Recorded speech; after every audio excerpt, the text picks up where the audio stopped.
Bem-vindo de volta. Hoje estamos com Larry Johnson, ex-analista da CIA e escritor no site Sonar 21. Eu deixei um link na descrição. Fico feliz em te ver de novo, Larry. Você tem se mantido bem ocupado. Estou tentando. Everett o mundo como um bom professor. Estou tentando terminar um livro ao mesmo tempo. Então tem sido longas horas de trabalho. Isso é difícil, Olha, eu acho que o que torna tudo muito mais difícil agora com essas guerras é que existe um foco enorme no controle da narrativa. E com esse mar de propaganda, até entender o que é real virou uma tarefa complicada. E claro, depois disso, ainda é preciso fazer uma análise por cima, né? Mas quando a gente olha para algo claro, indiscutível, como o fato de que os Estados Unidos esgotaram seus estoques de armas e não conseguem aumentar a produção de forma significativa, isso mostra que o Trump não tem como continuar uma guerra de alta intensidade com o Irã. E eu fico pensando, ele precisa reagir de algum jeito. Não dá simplesmente para arrumar as malas e ir embora. Então, é por isso que você acha que o Trump aceitou, ou melhor, forçou, um cessar-fogo. Que ele começou essas negociações de fachada e também mudou para uma guerra econômica.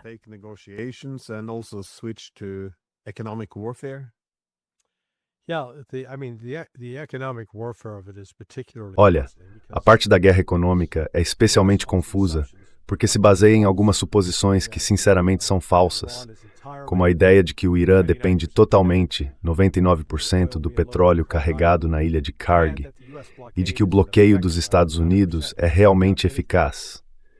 Quer dizer, como se fosse 100% eficaz, capaz de parar qualquer coisa. Então, primeiro vamos falar desse mito. O Irã carrega um petroleiro, faz ele sair pelo Estreito de Hormuz e mantém esse navio a uns 120 quilômetros da costa iraniana. E pode vender o petróleo para o leste, ou melhor, vende mais facilmente para o leste.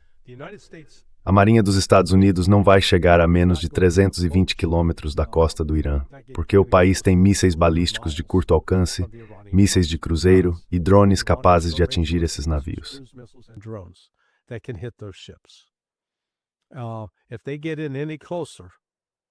Se eles chegarem mais perto, ficam vulneráveis e o Irã vai atacá-los e talvez até afundar algum navio. É por isso que eu digo que tudo isso é teatro político. Os Estados Unidos ficam se exibindo. Olha, apreendemos esse navio, apreendemos aquele outro. Só que primeiro, tem o problema da distância com o bloqueio. O Irã pode basicamente ficar a cerca de 160 quilômetros da sua costa, e os Estados Unidos não vão tocar neles. Agora, quando eles saem das águas iranianas, aí vem o segundo problema para os Estados Unidos. Se o Irã, por exemplo, mandar um comboio com 20 navios, 20 petroleiros navegando ao longo da costa, a 160 quilômetros da costa ou a 120 quilômetros, aí a situação muda completamente.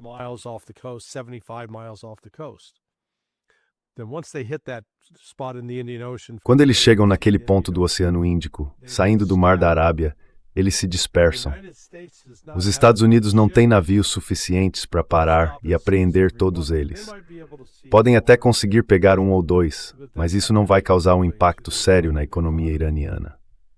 E é importante lembrar, quando um navio da Marinha Americana apreende uma embarcação, pelo menos um dos navios envolvidos na operação precisa ficar com ela até que seja levada a um porto, ou para onde quer que vá. Eles não simplesmente dizem, tá bom, te capturamos, agora se vira e vão embora. Não é assim. Então esse é o segundo problema com esse chamado bloqueio.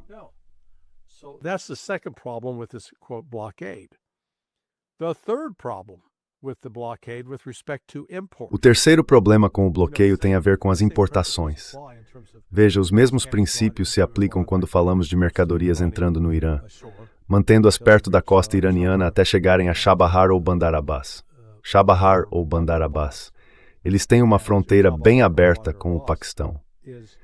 E segundo relatos, o Paquistão identificou 6 rotas diferentes de estrada e de ferrovia para o Irã, que estão sendo usadas para transportar milhares de contêineres de 12 metros que normalmente estariam em navios. Isso pode até aumentar um pouco os custos de transporte. Mas o ponto é, o Irã não está isolado.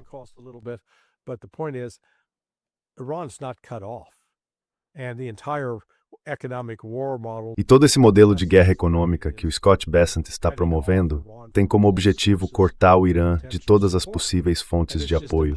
E isso é simplesmente impossível. Eles não conseguem fazer isso.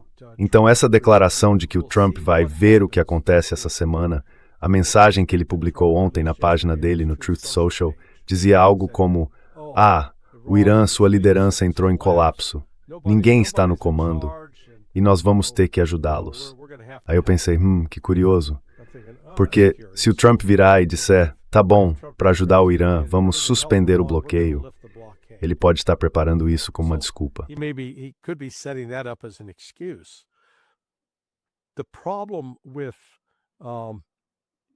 O problema de continuar dizendo que a liderança do Irã é caótica, desorganizada, cheia de conflitos, é que isso simplesmente não é verdade. Eu comecei a investigar isso de verdade depois de uma conversa com o professor Morandi. Ele contou que quando se alistou na Basij, ele era voluntário, a Basij era meio subordinada à guarda revolucionária. Ele lutou ao lado do irmão mais velho do Ayatollah Mojtaba Khamenei. Já o irmão mais novo, o próprio Mojtaba, se alistou na Guarda Revolucionária Iraniana. Então eu comecei a pensar, vamos olhar para os outros nomes importantes. Vamos olhar para o Pezeshkian, o presidente. Vamos olhar para o Arakchi.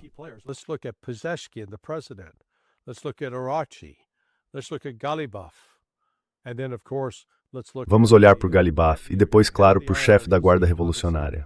É óbvio que ele lutou durante aquela guerra. Acontece que o Pezeshkian era médico e serviu na Guarda Revolucionária. O Arakchi também, ele era soldado da Guarda. O Galibaf, mesma coisa, também da Guarda Revolucionária. Então, basicamente, as 5 principais lideranças, ou as pessoas que estão mais em evidência, todas elas são ex-integrantes da Guarda. Eles têm laços entre si. E você lembra como era no seu tempo de serviço militar? A gente cria amizades. Vocês talvez não tenham estado sob fogo, mas ainda assim formaram amizades que duram a vida toda. E é exatamente isso que aconteceu com eles.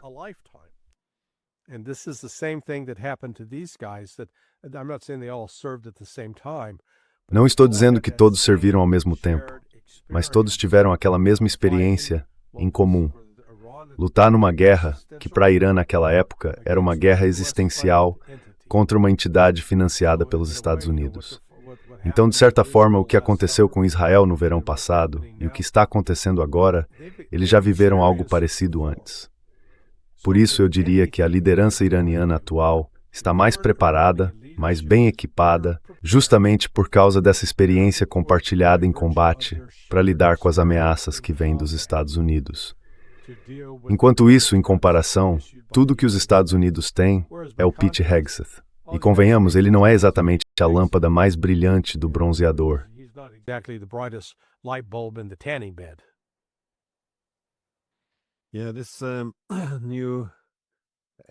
Pois é, esse novo esforço para moldar a narrativa é de que a liderança iraniana está tão dividida que seria impossível chegar a um acordo. E também que por isso Trump, por generosidade, estaria estendendo o cessar-fogo. Quer dizer, é uma narrativa interessante que eles estão tentando empurrar. Mas na verdade é exatamente o contrário. Nos Estados Unidos, a liderança que parece estar extremamente dividida. Eu fiquei pensando, quem é que realmente pode fazer um acordo com os iranianos agora? Porque olha, o Witkoff e o Kushner já não parecem ter muita credibilidade.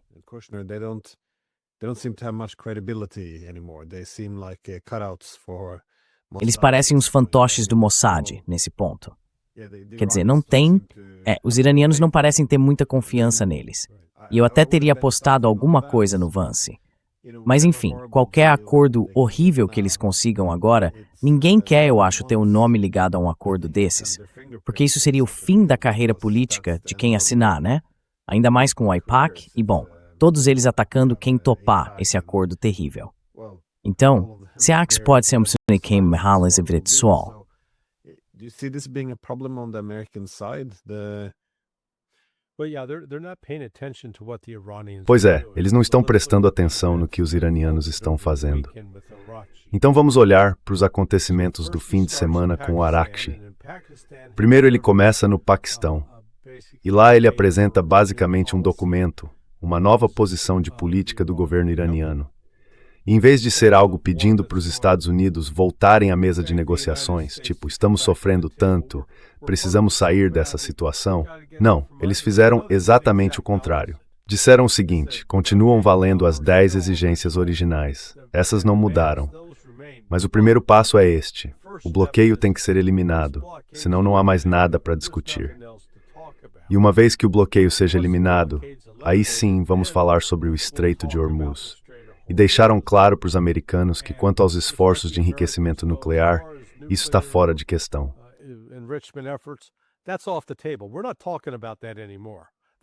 A gente não está mais falando sobre isso. Eles podem esquecer esse assunto.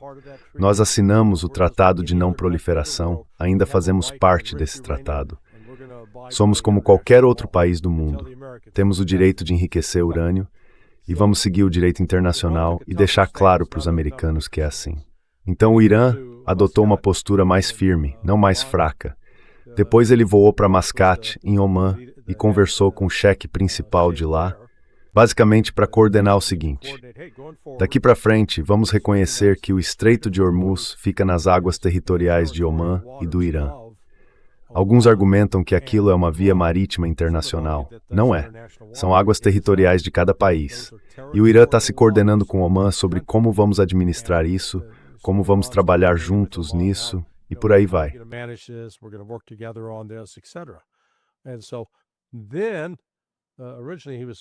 Então, originalmente, ele deveria voar para a Rússia, mas acabou voltando para Islamabad para levar a mensagem de volta, tipo, ok, o que os americanos disseram para vocês?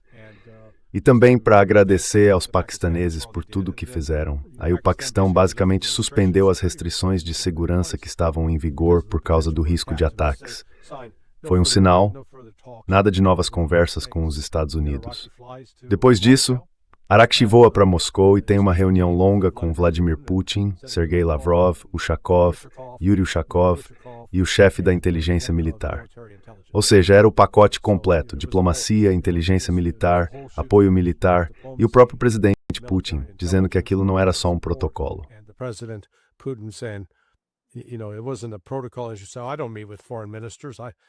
Como você disse, eu não me reúno com ministros das relações exteriores. Eu me reúno com o presidente. Não, ele se encontrou com o ministro das relações exteriores. E a conversa foi muito cordial, muito amistosa. A mensagem que o Putin divulgou publicamente foi: estamos 100% do seu lado. Você tem o nosso apoio. Então, veja, os Estados Unidos estão numa situação complicada agora, porque o Irã certamente não está disposto a ceder. E, para ser sincero, o Irã tem mais cartas na mão. E no cenário global, essa é a semana em que o impacto total do corte do petróleo, que começou em 28 de fevereiro, está realmente sendo sentido. Nas últimas 24 horas, vimos o preço do Brent subir cerca de 8, 9 dólares por barril. O mesmo aconteceu com o West Texas Intermediate. Esses dois preços estavam abaixo de 100 na semana passada. Agora já estão bem acima disso. E tudo indica que vão continuar subindo.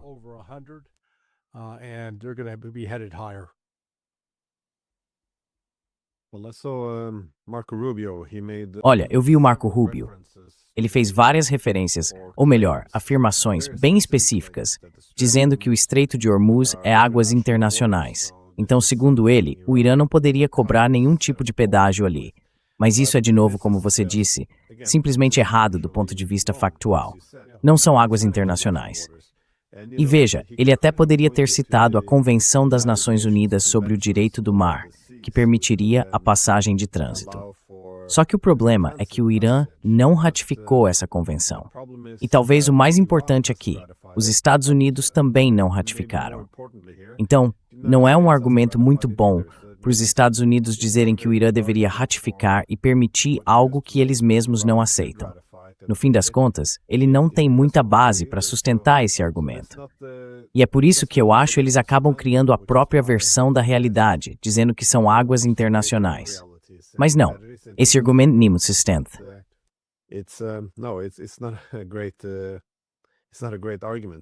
Mas o Irã, ao permitir que o Trump transformasse isso numa guerra econômica de baixa intensidade, onde os Estados Unidos podem repor suas armas, parece estar deixando o Trump lutar essa guerra nos próprios termos dele.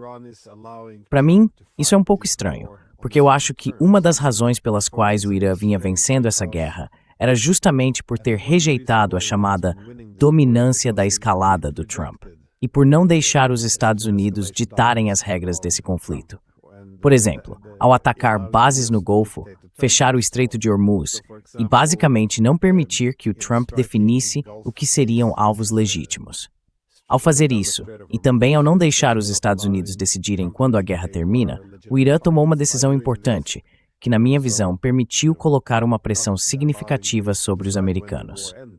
Agora, parece que os Estados Unidos estão dizendo algo como: ok, vamos tirar isso do nível de guerra de alta intensidade, porque a gente não consegue mais sustentar. É, Agora eles estão dizendo algo como: vamos fazer esse bloqueio, atacar seus navios, sequestrar alguns deles, e vocês vão cometer alguns massacres no Líbano, mas não podem reagir de forma alguma. Parece que agora eles estão basicamente aceitando um campo de batalha moldado pelos Estados Unidos.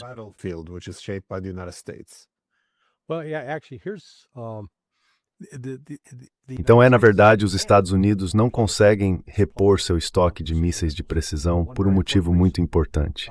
Eu fui conferir agora para os dois casos, e enquanto você falava, eu estava ouvindo, mas quis checar de novo.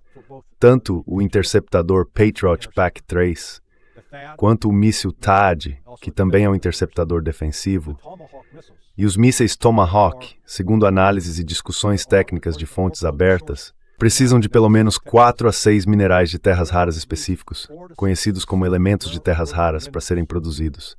Vamos ver: samário, neodímio, disprósio e outros. Muitos desses são usados em ímãs e componentes de precisão. Mas adivinha quem controla todos esses elementos de terras raras? A China. A China.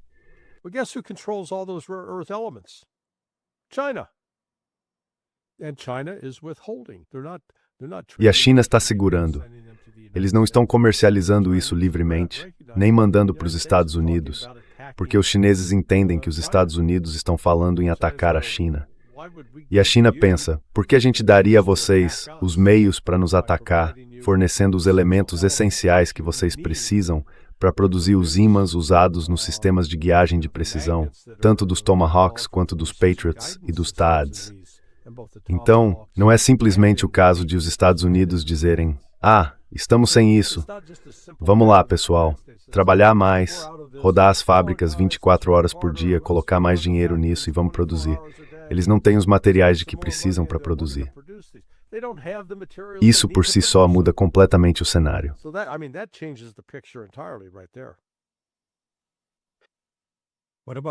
E as negociações de paz agora, então? É só algo de fachada, ou você acha que ainda tem algum conteúdo real ali?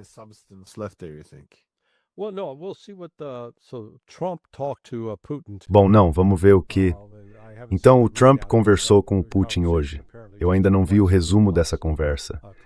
Pelo que parece, ela aconteceu há poucas horas, e eu suspeito que não seja coincidência o fato de que, na segunda-feira, os iraquianos estiveram reunidos com o Putin, e agora, hoje, quarta-feira, o Putin está falando com o Trump. E eu tenho certeza de que um dos assuntos é o Irã e a Rússia.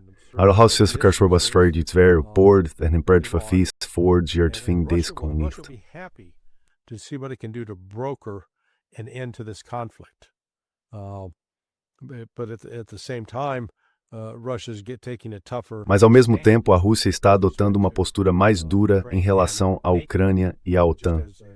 Como você comentou na sua transmissão anterior, o Lavrov disse na semana passada que a Rússia está em guerra com a OTAN.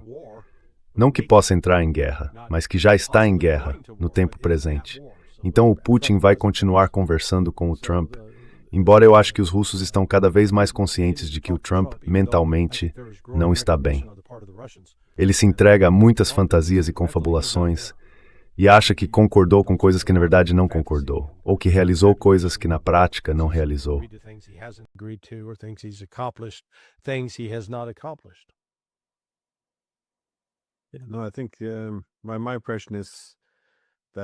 Eu acho que a minha impressão é que as recentes escaladas que a gente vê vindo da Europa, ou seja, esse enorme programa de drones, a retórica muito aberta que eles têm sobre basicamente lutar contra a Rússia, somadas eu diria ao que agora parece claramente serem ataques a partir de territórios da OTAN e, claro, a ajuda de países da OTAN para atingir as refinarias de petróleo da Rússia.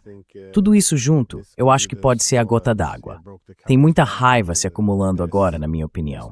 E olha, eles não podem continuar desse jeito. They can't continue like this. So it seems if something is gonna escalate, but Parece que algo vai escalar, mas relacionado à guerra com o Irã. Mas, de novo, eu não entendo por quê. Acho que se a Rússia se mantiver afastada do Irã para não irritar o Trump, isso basicamente a coloca numa posição tão submissa quanto a dos europeus. Quer dizer, não dá para ter os Estados Unidos participando de ataques contra a Rússia desse jeito. E a Rússia, se não reagir de alguma forma, essa fraqueza não vai ser recompensada. Vai ser vista, mais uma vez, como fraqueza. Mas e o papel dos russos, então? Como eles podem participar das negociações? Eles estão realmente participando das negociações ou só dando apoio ao Irã, o que acaba fortalecendo a posição autônoma dos iranianos? Ou, na sua visão, qual é o papel da Rússia nesse jogo mais amplo?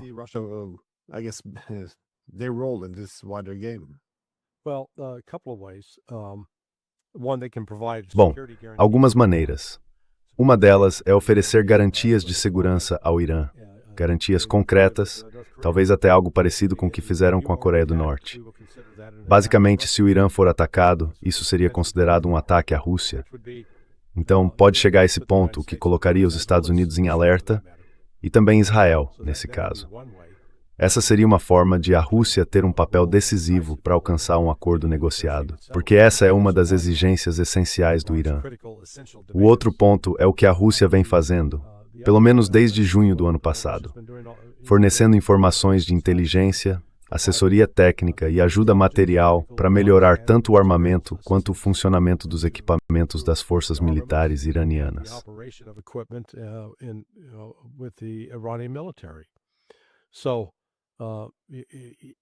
Então a Rússia reconhece o Irã como um país fundamental, um membro importante do BRICS daqui para frente, e que vai ter um papel essencial na expansão econômica dos países do grupo, assim que estiver livre de todas essas sanções ocidentais. Na verdade, de certo modo, isso já está acontecendo, porque tanto a Rússia quanto a China, que lá atrás, há uns 11 anos, tinham assinado o acordo nuclear e estavam dispostas a apoiar as sanções, agora disseram claramente não. Não vamos mais fazer isso, não vamos mais aplicar sanções contra o Irã. Com isso, eles ficam livres para negociar entre si, usando as próprias moedas. Aí os Estados Unidos dizem, tudo bem, mas vocês não vão poder usar dólares. E eles respondem, sem problema, a gente usa nossas próprias moedas. E mais, vamos parar de comprar títulos do Tesouro Americano e vamos comprar ouro. Então, no fim das contas, o esforço dos Estados Unidos para tentar controlar essa situação acabou icando o próprio país.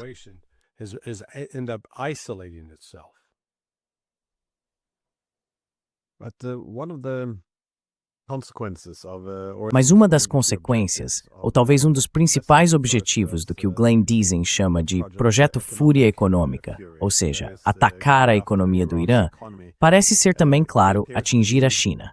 Afinal, a grande maioria do petróleo iraniano vai para lá.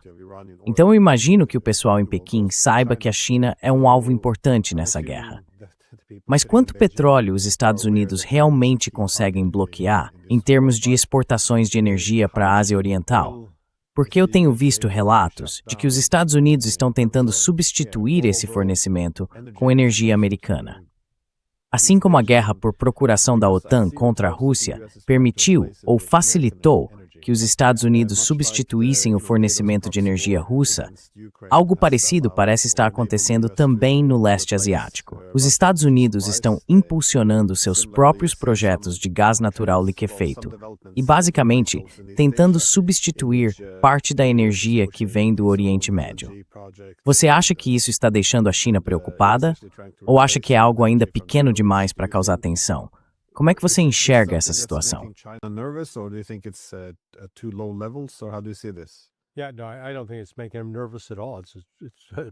Não, eu não acho que isso esteja deixando eles nervosos.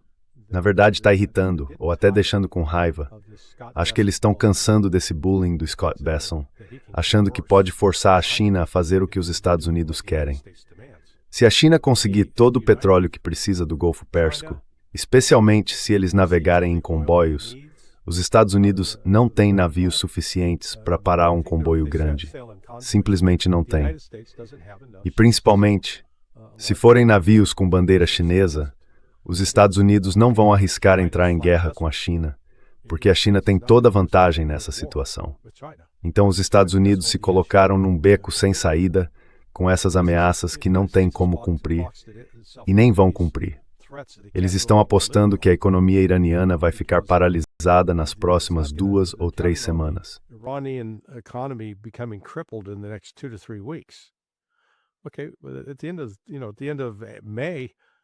Olha, no fim de maio a economia iraniana ainda vai estar bem. Na verdade, pode até estar um pouco melhor, porque sabe, se o cessar-fogo realmente se mantiver. E é aí que está o problema que os Estados Unidos têm, e que o Trump, em especial, tem. Não existe uma boa opção militar. Daqui para frente existem basicamente 3 opções: aérea, terrestre e marítima. Pois bem, a opção terrestre não existe. E a gente sabe disso por causa da forma como a estrutura de comando atual foi montada para essa operação. Você tem o comandante das forças conjuntas, o comandante do CENTCOM, que é o almirante Brad Cooper, e depois tem o que chamam de comandante do componente de aviação das forças combinadas.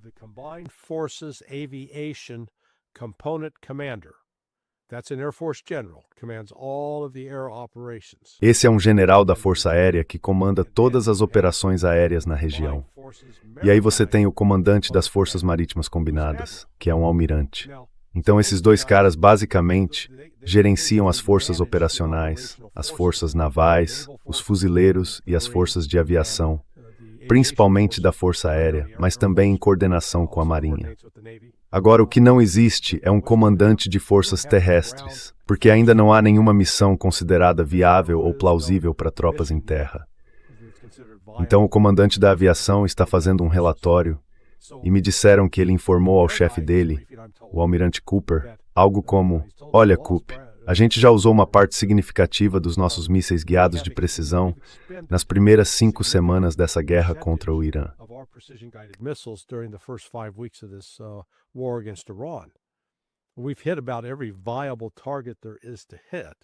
A gente já atingiu praticamente todos os alvos viáveis que havia para atingir.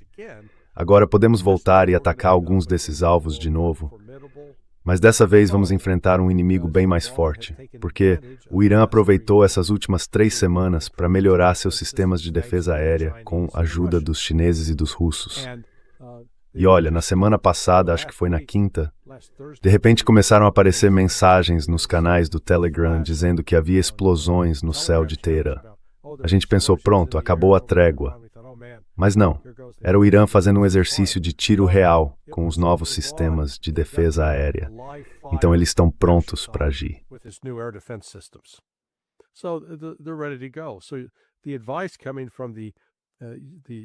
Então o que o general da Força Aérea responsável pelas operações aéreas está dizendo é o seguinte: além do fato de que a gente praticamente não tem mais muitos alvos militares viáveis para atacar, existem 2 outras coisas que precisam ser consideradas.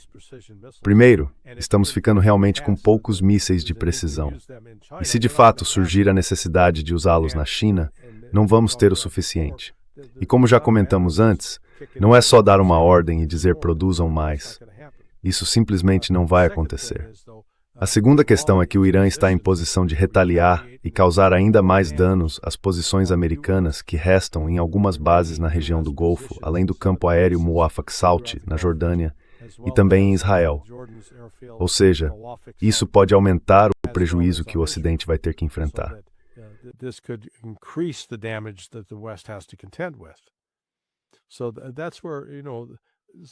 Então é aí que entra a questão. As mesmas opções marítimas, os navios, os porta-aviões e as unidades anfíbias da Marinha precisam ficar a mais ou menos 350 quilômetros da costa. Se entrarem dentro desse raio, viram alvo e ficam vulneráveis. Então existe esse limite de quão perto a Marinha dos Estados Unidos pode chegar para realizar operações militares. E depois vem a questão dos números. Eles têm mesmo a quantidade de navios necessária para bloquear, digamos, 1000 embarcações? Não tem. É por isso que eu digo que isso é, de certa forma, um tipo de teatro de bloqueio.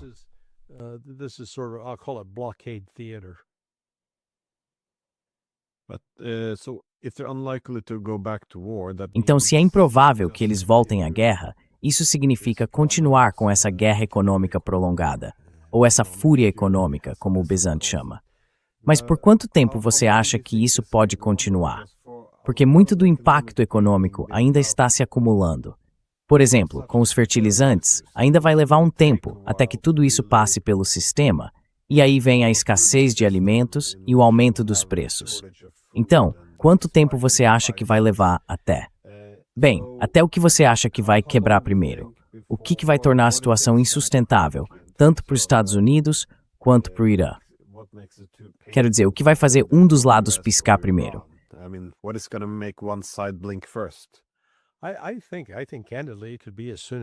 Olha, sinceramente, pode ser que em apenas 3 semanas a gente veja isso acontecer. Eu chego a esse número por causa da afirmação do Besant de que os poços de petróleo do Irã estariam prestes a entrar em colapso. Segundo ele, o país estaria em uma situação econômica desesperadora em 3 semanas. Mas eu acho que, nesse mesmo período, os Estados Unidos vão perceber que essas previsões sobre o colapso da economia iraniana são tão confiáveis quanto aquelas sobre o colapso do governo russo, se eles simplesmente eliminassem as principais lideranças no dia 28 de fevereiro. No fim, aquilo não se confirmou. E essas novas previsões sobre a pressão econômica no Irã também não vão se confirmar.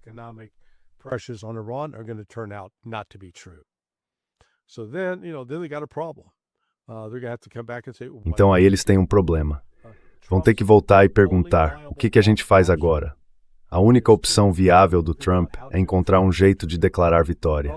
Tipo, destruímos a força aérea deles, acabamos com o exército, acabamos com a marinha, acabamos com a força nuclear, eles foram aniquilados, então vencemos. E pronto, seguimos em frente. Vamos voltar para casa e focar em Cuba. Mas na real, o Trump vai ter que fazer uma versão do que ele fez em maio passado, no Mar Vermelho, quando declarou vitória e saiu de lá.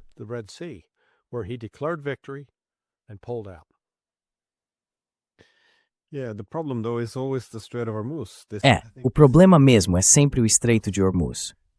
Eu acho que esse é o principal ponto, porque é isso que pode de fato tornar o Irã um país bem poderoso, não só pelos benefícios econômicos, mas pela capacidade de pressionar os países do Golfo a pararem de ameaçar o Irã, seja abrigando bases militares, negociando em dólares ou qualquer outra coisa, ou até fazendo com que paguem reparações.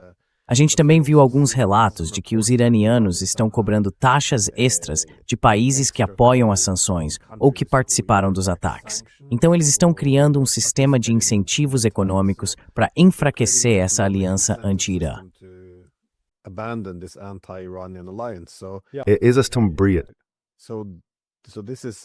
Então parece que é agora ou nunca.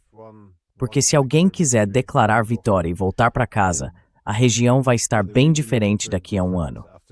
E parece que vai ser muito difícil convencer Washington disso, especialmente com o poderoso lobby israelense dando apoio a eles.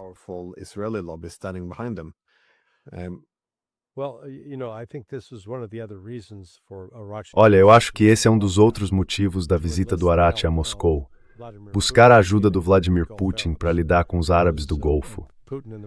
Porque o Putin e os russos ainda mantêm relações razoavelmente boas com os sauditas e com os emiradenses.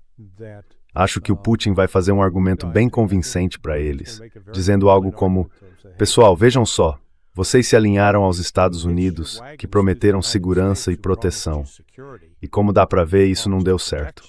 Os Emirados, em especial, estão enfrentando um colapso econômico. Ontem eu até achei curioso, disseram: estamos saindo da OPEP. Pois é, ótimo.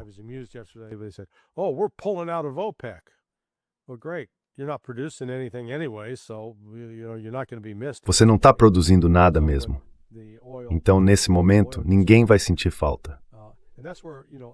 Só quando o fluxo de petróleo voltar a funcionar é que o Irã vai ter muito poder de barganha. Os países que quiserem se alinhar com o Irã, pagando taxas em yuan ou em real, acho que é a moeda iraniana, esses países vão conseguir começar a movimentar mercadorias. Então, a cadeia de suprimentos que foi interrompida vai poder voltar a operar, ainda que de forma limitada. Não vai ser como era antes, totalmente aberta, mas os países que, como você disse, são aliados do Irã, esses vão poder passar livremente por aquele estreito.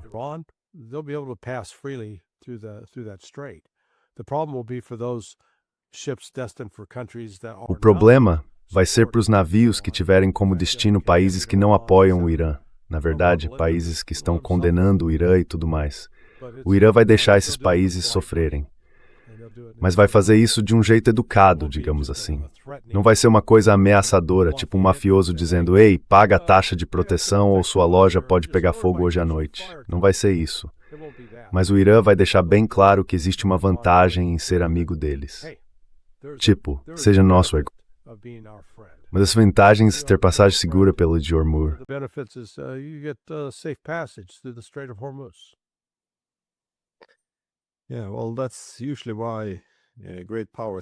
Pois é por isso mesmo que as grandes potências sempre tentaram controlar os principais corredores marítimos. Não só pelo benefício militar, mas também pelo capital econômico e político que isso traz. Minha última pergunta era sobre a recente ligação entre Putin e Trump. Como a gente sabe, tem muita atenção voltada para o ministro das Relações Exteriores do Irã, que foi à Rússia se encontrar com Putin, e todo mundo ficou se perguntando como o Trump interpretaria isso. Porque parece que os russos agora estão se comprometendo de vez em oferecer apoio e amizade aos iranianos. E agora, claro, Putin e Trump tiveram essa ligação de 90 minutos. Segundo Ushakov, eles falaram principalmente sobre o Irã. Sobre a questão da Ucrânia, acho que o Putin sugeriu um cessar-fogo no dia 9 de maio, o dia da vitória, quando o Exército Vermelho derrotou a Alemanha nazista.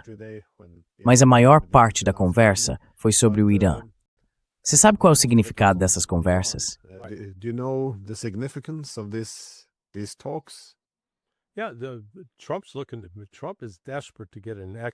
O Trump está desesperado para encontrar uma saída disso.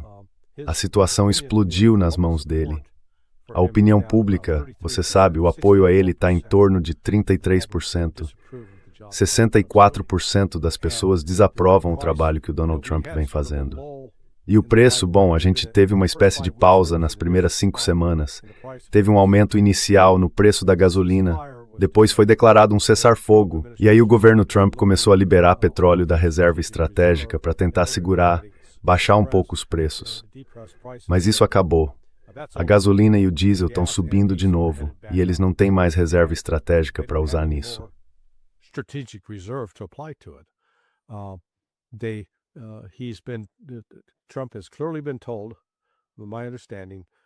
Pelo que eu entendo, o Trump já foi claramente informado pelos conselheiros militares dele que não existe uma solução militar para isso, que eles não têm uma arma mágica, nem uma operação milagrosa que vá forçar o Irã a se render e abrir o Estreito de Hormuz.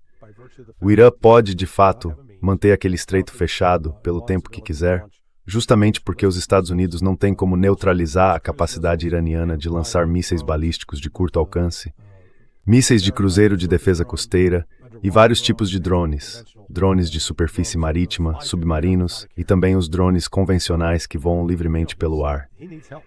Então ele precisa de ajuda e está tentando ver se o Vladimir Putin pode ajudar. E olha, o Putin com certeza vai se mostrar disposto a oferecer seus bons ofícios, mas não às custas do Irã. No máximo, talvez para ajudar o Trump a encontrar uma saída que salve as aparências. Mas a verdade é que, apesar do que o Trump diz, quem tem as cartas na mão é o Irã, não o Trump.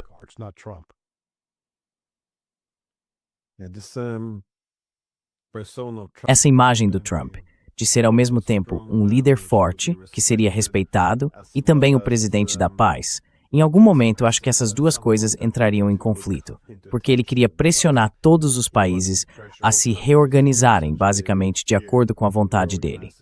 E agora, claro, isso acabou levando ao uso da força militar. Não deveria ser surpresa que muitos americanos tenham se voltado contra ele. Eu sei que existe uma base fiel do movimento MAGA que aceita o argumento de que antes, América em primeiro lugar, significava não entrar em guerras, mas agora significa América em primeiro lugar, no sentido de derrotar todos os nossos inimigos.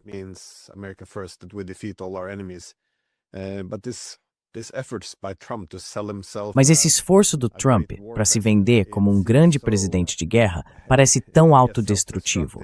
Na verdade, eles sempre acabam tendo que voltar e revisar todo o argumento de venda dele, que era justamente o de que ele não ia entrar nessa guerra.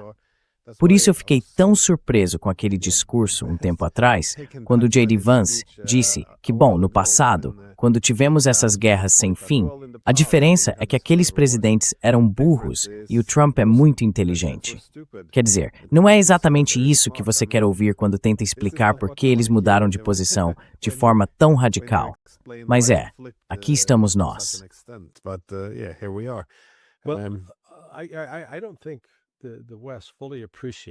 Eu acho que o Ocidente não entende totalmente que esse grupo atual de líderes iranianos, desde o Peshkian, embora ele não controle o Conselho Islâmico, até o Mojtaba Khamenei, o novo Ayatollah, passando pelo chefe da Guarda Revolucionária, pelo Arakchi e pelo Ghalibaf, todos eles têm uma história em comum. Quando tinham por volta de 17 anos, bom, no caso do Ghalibaf e do Arakchi, eles deviam ter uns 25, 26. O Pezeshkian era o mais velho do grupo, já estava na casa dos 30, mas todos lutaram naquela guerra contra o Iraque, que marcou profundamente a vida deles. Foi uma ameaça existencial. 200 mil iranianos morreram como soldados e talvez 60 ou 70 mil civis também. Então essa experiência de guerra faz parte de quem eles são. Naquela época, eles eram soldados rasos, estavam na linha de frente. Agora, são eles que seguram as rédeas do poder. E essa é o que é uma guerra.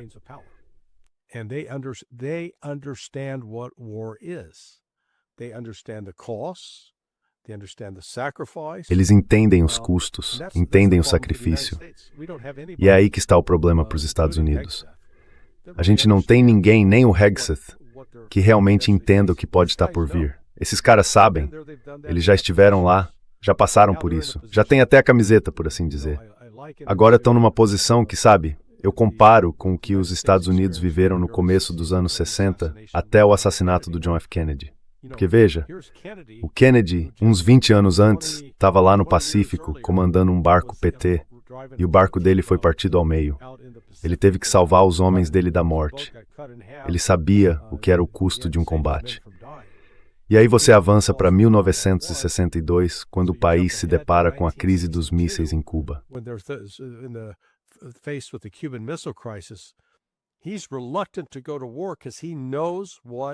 Ele está relutante em entrar numa guerra porque sabe qual é o custo de uma guerra. E, na verdade, ele teve que segurar alguns generais. De novo, esses generais, alguns deles eram coronéis ou majores durante aquela guerra. Eles pegaram gosto por isso. Mas agora você não tem nem... O Hegseth é o único cara com alguma experiência militar. O resto é tudo civil. E eles acham que isso é tipo um videogame. E o Trump, com as faculdades mentais dele em declínio, com um raciocínio crítico comprometido, ele acredita na última coisa que ouve. E tem ouvido muita coisa absurda de gente como o general aposentado Jack Keane, o general aposentado Kellogg e o Lindsey Graham. Então, dependendo de quem ele escuta, ele pode acabar achando, sim, a gente pode sair dessa lutando. E aí vai descobrir que não pode.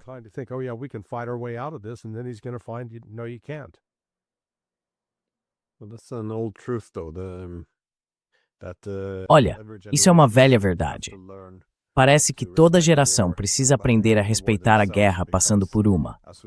Porque à medida que a geração anterior vai desaparecendo, aquela que realmente lutou em guerras como a Segunda Guerra Mundial, a gente acaba ficando com pessoas que falam como se estivessem jogando videogame, sem entender as consequências e o custo real de uma guerra. E quando isso se junta à tendência de subestimar o adversário, sejam os iranianos, os russos ou os chineses, sempre vem aquela suposição de que o inimigo vai simplesmente desmoronar se a gente soprar forte o bastante. Isso acontece repetidas vezes, mas eu não vejo nenhum aprendizado. É muito frustrante. Diziam que a China ia desmoronar com um pouquinho de sanção sobre exportação de semicondutores, ou melhor, sobre as importações deles. the Russian economy was going to fall apart within the weekend with these sanctions, and of course they're going to be defeated on the battlefield. The Iranians, air campaign was, going to kill their leader, and then the Iranians would just take to the streets waving American flags. I mean, this is it's really crazy stuff. But this is, I think this is also a curse of the unipolar moment which we're left behind, in which there is no respect for when there is no opposing centers of power, there's nothing to respect, there's no one that can balance you, and also war becomes something, when we drop bombs on people far away, it's not on our lands, but this could change fairly soon. So, any final thoughts before we wrap up? Eu diria que eu sei o quanto isso é especialmente frustrante para você, como historiador, porque você tenta contar para as pessoas sobre a história e espera que, quem sabe, a gente possa aprender algumas lições do passado que talvez se apliquem aqui. Sabe, eu não sei o quanto você estudou sobre a Guerra Civil Americana, mas o começo dessa guerra com o Irã me lembrou muito a atitude de Washington na primeira batalha de Bull Run.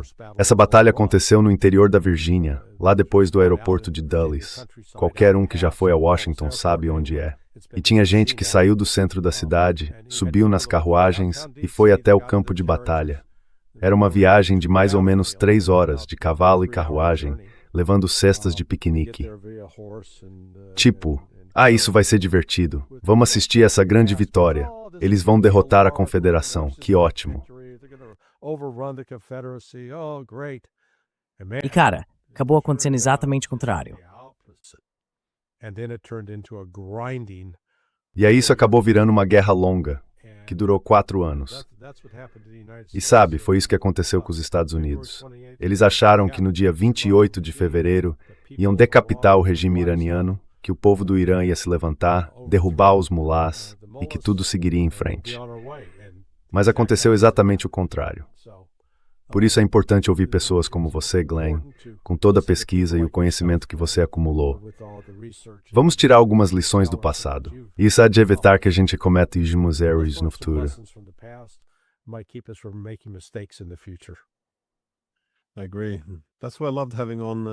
Concordo.